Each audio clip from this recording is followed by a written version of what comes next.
నీ ముత్తెమంతే చేతిలో పెట్టినవేంద్రా? ఒకటి మొత్తం ఇస్తే ఏమాయే? నేను పోయినప్పుడు మళ్ళా దేకపోదునా? కాకా నువ్వేం చేస్తావో తెలియదు, నాకైతే 5 కావాలరా. అరే చుట్టాలకు వంచాలి నాయే, దోస్తులుండిరి, మళ్ళా ఆఫీసులు ఇవ్వాలి నాయే, 10 ఏం సరిపోతాయి? అరే నలుగురం 4 లైన్ల నిలబడదాం, మనిషికో 10 పట్టుకురావచ్చు.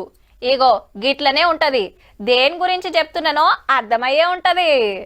ఏడుకొండల ఎంకన్న లడ్డు కొత్త రికార్డు కొట్టిందుల్లో పోయిన నెలల 12 నాడు 4,86,000 లడ్డూలు అమ్మిండ్రట. తిరుపతి కొండ మీద ప్రసాదం చేపట్టి 310 ఏండ్లు.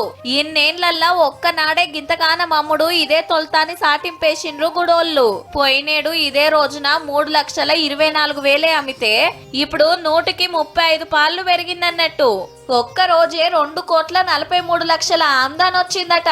గా రోజు గంత స్పెషల్ ఏముందంటే రెండో శనారం తెల్లారి ఆయితారం వరుసన 2 రోజులు సెలవులు వచ్చే వరకు ఎక్కడెక్కడికెళ్ళో భక్తులు బగ్గొచ్చిండ్రు. దర్శనం తర్వాత అందరు లైన్లు కట్టేది కమ్మటి లడ్డూలకేనాయే. దర్శనం టోకెన్ మీద ఒకటి ఫిరీగిస్తారు. ఎక్కువ కావాలంటే 50 రూపాయల కోటి కొనుక్కోవచ్చు.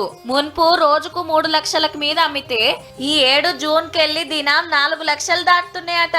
భక్తులకెంచి డిమాండ్ పెరిగే వరకు తయారు చేసుడు పెంచిండ్రన్నట్టు. రేపు ఇంతకంటే ఎక్కువ కూడా కొనొచ్చురు. ఈ ఎంకన్న లడ్డు అంటే అట్లుంటది మళ్ళా.